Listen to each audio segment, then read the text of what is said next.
اور وہ بجلی دے دی جاتی ہے گورنمنٹ کو. اب باقی کا 30,000 لیٹر کہاں جاتا ہے؟ اس پہ تفتیش شروع کی, اور جب نیب نے اس کے اوپر تفتیش کی تو پتہ چلا کہ لاہور میں ایک سٹی ٹاور ہے. اس سٹی ٹاور کے اندر بیٹھا ہوا ایک آدمی, وہ ایک بروکر کے طور پہ کام کر رہا ہے, اور یہ جو اضافی تیل پاور پلانٹس کا ہوتا ہے, یعنی وہ یہ بتاتے ہیں کہ ہم نے 100% تیل استعمال کر لیا ہے, ان کو سبسڈائز چیزیں ملتی ہیں, یہ پیچھے سے تیل لے کر آتے ہیں, یہ کہتے ہیں 100% استعمال کیا, اتنی بجلی بنی ہے, یہ آپ لے لیں جی, اس کے پیسے میں دے دیں بجلی کے. اب وہ جو تیل ہے وہ استعمال ہوتا ہے 70%, باقی 30% کیا ہوتا ہے کہ سٹی ٹاور تک یہ پہنچے تحقیقات کرتے ہوئے, اور وہاں بیٹھا ہوا ایک آدمی جو ہے وہ اس کو بیچتا ہے پیٹرول پمپس کو اور مختلف جگہوں پہ مختلف کمپنیز کو. تو یہ ہے 1-2 نمبری یہاں پہ کہ 30% پیٹرول بھی چوری کر رہے ہیں, پلانٹ بھی مفت میں لگا ہے. اب تیسری چوری آپ دیکھیں وہ کیسے ہوئی کہ گورنمنٹ نے ان کے ساتھ یہ طے کیا تھا روپوں کے اندر, پاکستانی روپوں کے اندر, کہ جناب پاکستانی روپے کے اندر ہمارا طے پا گیا کہ آپ اتنے روپے میں یہ لگا رہے ہیں اور اتنا منافع آپ کو ملے گا. لیکن کیا گیا بعد میں اس کو ڈالر میں کنورٹ کر دیا گیا. ڈالر کی پرائس آپ کو پتا ہے بڑھتی ہے, اور پاکستان میں بہت زیادہ بڑھی ہے. ڈالر کی پرائس ان 15 سالوں کے اندر دگنی ہو گئی, تو ان کو پیسہ دگنا ملنا شروع ہو گیا. یہ ایک ہیر پھیر کیا گیا جس کی کوئی جسٹیفیکیشن ابھی تک موجود نہیں ہے.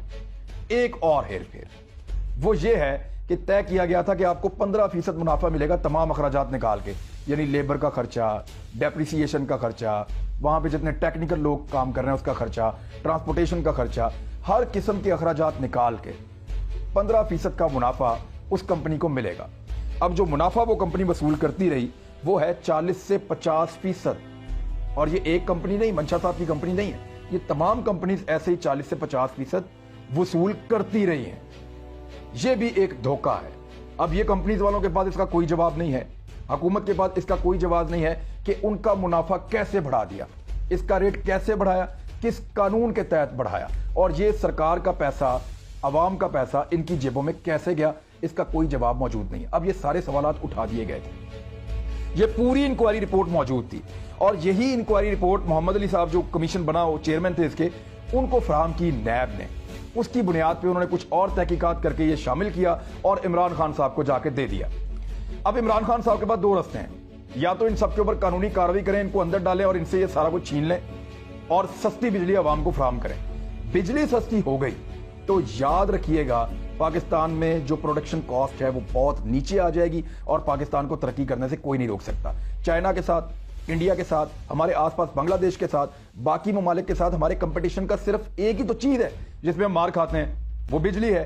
نیب کو اس بیچ میں اور حکومت پاکستان کو سینکڑوں ٹیلی فون کالز اور سینکڑوں ای میلز موصول ہوئی ہیں, پیغامات موصول ہوئے ہیں کہ جناب آپ کسی طرح بھی آئی پی پیز کو اگر قابو کریں اور یہ چور بازاری آپ روکیں اور بجلی کی کاسٹ کو نیچے لے کر آئیں تو ہم کمپٹیشن میں آ جائیں گے, اور پاکستان کی ایکسپورٹ بہت زیادہ بڑھ جائیں گی, اور پاکستان اکنامک لحاظ سے دنیا میں واپس آ جائے گا, پاکستان کو ہوش آ جائے گی. اب یہ ساری چیزیں عمران خان صاحب کے ہاتھ میں آ گئیں, اور یہ وہ چیز ہے جس کو ہاف والی کہتے ہیں. اب عمران خان جیسے پلیئر کو آپ یہاں بال دے دیں بیچ میں بلے کے آگے تو چھکا تو وہ مارے گا. اب آپشن عمران خان کے پاس ہے کہ اس نے لیگ پہ چھکا مارنا ہے یا اسٹریٹ پہ مارنا ہے. اس کی وجہ یہ ہے کہ عمران خان صاحب یا تو ان کے اوپر قانونی کارروائی کر کے ان کو گرفت میں لے کے ان سے زبردستی یہ کام کروا سکتے ہیں, یا ان کو بٹھا کر نیگوسیشنز کر کے ان کو اس چیز پہ لا سکتے ہیں جو اب یہ آہستہ آہستہ ماننا شروع ہو گئے ہیں. وہ ری نیگوسیشن بھی کریں گے, بجلی کی قیمت بھی کم کریں گے, اور جو گردشی قرضہ ہے اس کے اندر بھی گنجائش نکالیں گے. تو پاکستان کے لیے, پاکستان کے مینوفیکچرر کے لیے, گھروں میں بجلی استعمال کرنے کے لیے جو لوگ استعمال کرتے ہیں, سب کے لیے یہ ایک اچھی خبر ہے. تو عمران خان صاحب نے کم سے کم ایک ایسے مافیا پہ ہاتھ تو ڈال دیا ہے جس پہ آج تک کسی نے ہاتھ نہیں ڈالا تھا. اب دیکھنا یہ آنے والے دنوں میں کہ یہ ہاتھ کتنا پکا ڈالا ہے, کیونکہ اس میں نام بڑے مزیدار ہیں, وہ میں آپ کو بتا دیتا ہوں. اس میں جو بینیفیشریز ہیں میں ان کے نام لے لیتا ہوں آپ کے سامنے. ندیم بابر صاحب عمران خان صاحب کے ساتھ ہوتے ہیں, بینیفیشری ہیں. رزاق داؤد صاحب وہ بھی اس کے بینیفیشری ہیں.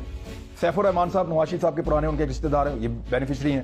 عمر ایوب صاحب وفاقی وزیر ایک وائے سے, یہ بھی اس کے بینیفیشری ہیں.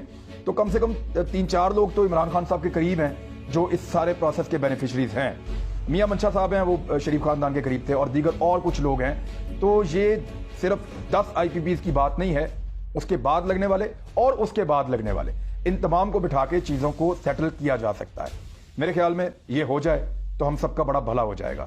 یہ انفارمیشن میں نے آپ تک پہنچائی. اگر آپ کو پسند آئی تو آپ میرے چینل کو سبسکرائب کریں, لائک کریں, شیئر کریں, دوستوں کو بتائیں یہ انفارمیشن, تاکہ سب کو پتا ہو کہ ڈاکہ پڑا کہاں پہ ہے اور پکڑا کیسے گیا ہے. اپنا خیال رکھیے گا. اللہ حافظ.